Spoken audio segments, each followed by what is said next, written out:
বেলিয়াতোড় বাঁকুড়া জেলার একটি বিখ্যাত গ্রাম। যামিনী রায়, বসন্তরঞ্জন রায় এবং বিমল ঘোষের স্মৃতি বিজড়িত হলো এই বেলিয়াতোড় গ্রাম। এই বেলিয়াতোড় গ্রামের মেচা সন্দেশ আজ গোটা বাংলায় যথেষ্ট সমাদৃত।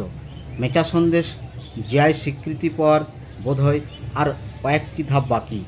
এই বেলিয়াতোড় গ্রাম বিশেষ একটি উৎসবের জন্য বিখ্যাত, আর সেটি হলো বাবা ধর্মরাজ জিউয়ের গাজন। আমাদের দেশের সবচেয়ে জনপ্রিয় লৌকিক দেবতা বোধহয় ধর্মরাজ। কবে থেকে এই গাজনের শুরু এবং কোথা থেকে এই ধর্মরাজকে পাওয়া গেল সেই সম্পর্কে একটি কাহিনী প্রচলিত আছে। কথিত আছে, অতীতে সঞ্জয় পালের সন্তান ধর্মদাস পাল ব্যবসার কাজে রানীগঞ্জ গিয়েছিলেন। ফেরার সময় দামোদরের তীরে তিনি বিশ্রাম নেওয়ার জন্য দাঁড়িয়েছিলেন। বিশ্রাম নেওয়ার সময় তিনি দামোদর নদে জলপান করতে যান। জলপান করতে গিয়ে একটি ঘটনায় তিনি বিস্মিত হয়ে যান। হাতে করে জলপান করতে গিয়ে দেখেন জলের সাথে উঠে এসেছে একটি পাথর। সেই পাথর ফেলে দিয়ে আবার জলপান করতে গিয়ে দেখেন সেই পাথরটি আবার তার হাতে উঠে এসেছে। জলপান করতে গিয়ে বারংবার এই ঘটনা তিনি বিস্মিত হয়ে পড়েন। তিনি অবশেষে সেই পাথরটিকে বাটখারা বানানোর জন্য বাড়িতে নিয়ে আসেন। সেই পাথর দিয়ে ওজন করতে গিয়ে দেখেন বিভিন্ন সময়ে ওজনের তারতম্য হচ্ছে। উক্ত কারণে উনি পাথরটিকে নুনের বস্তাতে রেখে দেন। কিন্তু সেই রাতে ধর্মদাসকে স্বপ্ন দেন যেন তাকে প্রতিষ্ঠা করা হয়। বেলিয়াতোড়ের ধর্মরাজের গাজন পশ্চিমবঙ্গের লোকসংস্কৃতির ইতিহাসে একটি বিশেষ ঐতিহ্য বহন করে চলেছে। স্বপ্নাদেশ অনুযায়ী গ্রামের গণ্যমান্য ও সাধারণ মানুষের প্রচেষ্টায় ধর্মরাজ ও তার দুই ভাই মহাদানা এবং স্বরূপনারায়ণের মন্দির প্রতিষ্ঠা করা হলো গ্রামের 3 স্থানে। গাজন কিংবা মেলা হলো মিলনের উৎসব। সেই জন্য বড় ভাই ধর্মরাজের কাছে দুই ভাই গাজনের 3 দিন মিলিত হয়। রথের দিন ধর্মরাজের ঘট প্রতিষ্ঠা করা হয়। ওই দিন থেকে উৎসবের বাজনা বেজে ওঠে।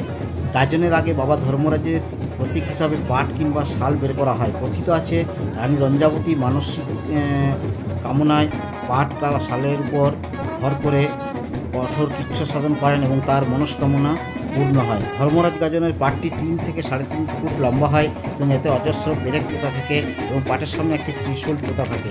পাটের গায়ে পোতা পেরেকগুলো 61 বছরকে ইঙ্গিত করে। ধর্মরাজের মেলা বেশ কয়েকদিন ধরে চললেও ধর্মরাজের মূল গাজন 3 দিন হয়। গাজন, চড়ক ও ধর্মযজ্ঞী। গাজনের দিন বিকালবেলায় বাবার বারাম বসে। বারাম কথাটি বিশ্রাম শব্দ থেকে এসেছে। বারাম অর্থ বাবার আরাম। বাবা ধর্মরাজ মন্দিরের গম্ভীর থেকে বেরিয়ে এসে মুক্তাঙ্গনে বসেন এবং সমস্ত শ্রেণীর ভক্তের পূজা গ্রহণ করেন। এরপর শুরু হয় শোভাযাত্রা। ঢাক, ঢোল ও টাসা সহযোগে শোভাযাত্রার অগ্রভাগে থাকে পাট বা শাল। এরপর থাকে জাত কলসি এবং অসংখ্য গ্রামবাসী ভক্তদের পরিবেষ্টিত হয়ে প্রমাণ আকারের সুসজ্জিত কাঠের ঘোড়াতে প্রতিষ্ঠিত হয়ে স্বরূপনারায়ণ, মহাদানা ও সবশেষে ধর্মরাজ ভক্তদের দড়ির টানে পৌঁছে যান নির্বাণসাগর এবং তথা তাঁতিপুকুরে। ভক্তের দল স্নান করে সেই পুষ্পাঞ্জলি দিয়ে কেউ বা হেঁটে হেঁটে, কেউ বা গাড়িতে গড়িয়ে গড়িয়ে বাবার মন্দিরে আসেন। তাদের পিছনে আসেন ব্রতচারিণী, মাথায় থাকে জ্বলন্ত ধুনোর খোলা। রাতের দ্বিপ্রহরে শুরু হয় বানফোড়া। বানফোড়ার আগে ও শেষে বাজি পোড়ানো হয়। তো এই ধর্মরাজের গাজন মূলত 3 দিন হলো এখানে মেলা বসে। অনেক দিন, প্রায় 6-7 দিন এই মেলা থাকে। এই মেলাতে প্রচুর দোকানদারিও বসে। এখানে এই বেলিয়াতোড়ের এই ধর্মরাজ জিউয়ের, বাবা ধর্মরাজ জিউয়ের যে গাজন, এই গাজনে এখানকার সমস্ত বাড়ির আত্মীয় স্বজনরা এই গাজন উৎসবে এখানে সবাই আসেন এবং এই গাজন উৎসবে সবাই অংশগ্রহণ করেন। তো আমি আজ পৌঁছে গিয়েছিলাম এই ধর্মরাজ জিউয়ের গাজন দেখার জন্য। তো আমার গত বছর থেকে ইচ্ছে ছিল এই ধর্মরাজ জিউয়ের গাজন দেখার, একটা বিরাট ইচ্ছে ছিল। তো আমি আজকে ঠিক করেছিলাম যে আজকে আমি যেভাবেই হোক বিকেলবেলায় আজ বেরিয়ে পড়বো বেলিয়াতোড়ের উদ্দেশ্যে। সেখানে যাব, গিয়ে পরে এই ধর্মরাজ জিউয়ের গাজন আমি আজ দেখব। তো আমি আজ পৌঁছে গিয়েছিলাম এই ধর্মরাজ জিউয়ের গাজন। আমি অতীতে এর আগে অনেক জায়গায় অনেক গাজন দেখেছি। সত্যি কথা বলতে এত বড় গাজন এত মানুষের সমাগম আমি কোনো গাজনেই দেখিনি। প্রচুর ভক্তদের ভিড় এবং কি এখানে প্রচুর ভক্তে এবং ব্রতচারিণীরা এখানে অংশগ্রহণ করেন এই গাজনে। গাজন মেলাতে এই গাজনের যে ধর্মরাজ্যের যে মন্দিরের আশেপাশে এখানে প্রচুর দোকানদানি বসেন এই গাজন উপলক্ষে। এই গাজনে এখানে এমনকি চড়ক পর্যন্ত আগে বসতো, কিন্তু এখন বর্তমানে বড় চড়ক আর আসে না বিশেষ দুর্ঘটনার কারণে এই চড়ক বন্ধ হয়ে গেছে। তো আমি আজকে এই গাজন দেখে সত্যি খুব আপ্লুত, খুব ভালো লেগেছে আমার এই গাজন দেখে। তো আপনারাও এই গাজন দেখে নিন কেমনভাবে এই গাজন অনুষ্ঠিত হয়। তো আজকে ছিল আজকে প্রথম দিনের যে তাদের যে নিয়মাবলী সেই নিয়মাবলী অনুযায়ী আজকে প্রায় বিকেল 4:30 থেকে মন্দির থেকে ধর্মরাজ মহারাজের আজকের এই গাজন শুরু হয় একদম তাঁতিপুকুর পর্যন্ত। আজকে শোভাযাত্রা সহকারে এখানে সমস্ত ভক্তদের নিয়ে বিভিন্ন প্রচুর মানুষের সাথে যান সেখানে এই তাঁতিপুকুর পর্যন্ত সবাই যান শোভাযাত্রা সহকারে।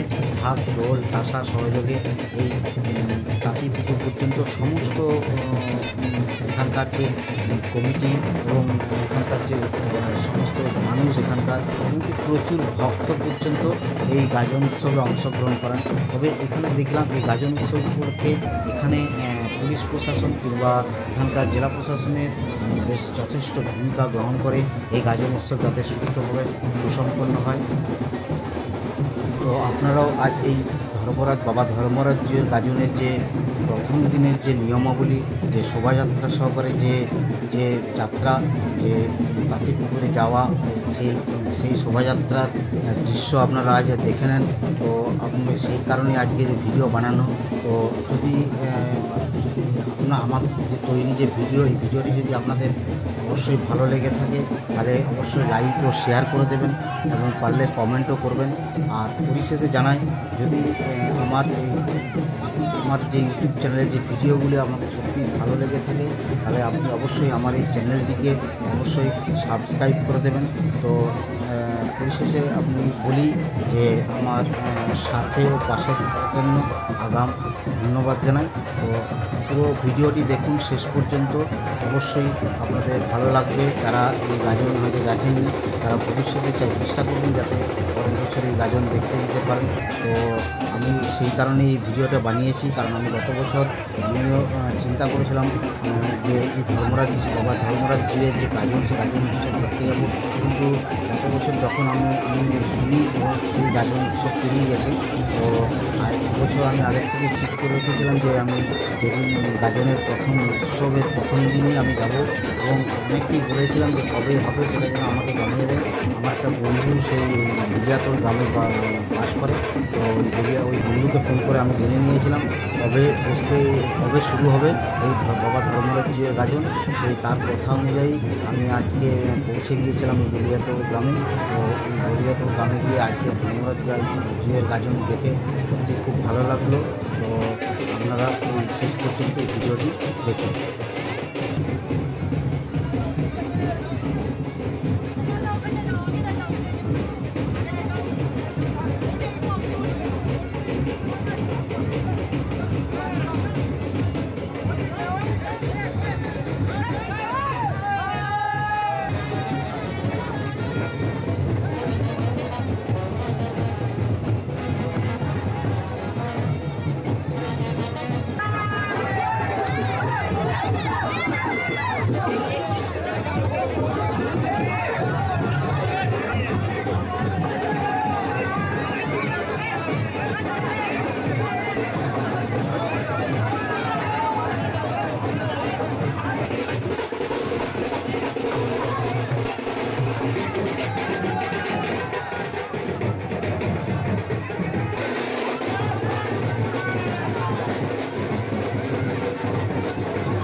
অটুট বন্ধনে আপনাদের সকলে মন জয় করে চলেছে প্রশান্তর স্পেশাল পাপড়ি চাট একবার। আর তাই এই সুযোগে করুন আপনি সব ব্যবহার তরফ করতে যাচাই করতে। সাধারণত জানেন বাবন ইমিগ্রেশন সেন্টারের পক্ষ থেকে আন্তরিক প্রীতি শুভেচ্ছা অভিনন্দন। এই মেলা আমার আপনার সকলে মনোরঞ্জনের মেলা। আপনার পরিবারের ছোট ছোট ভাই বোন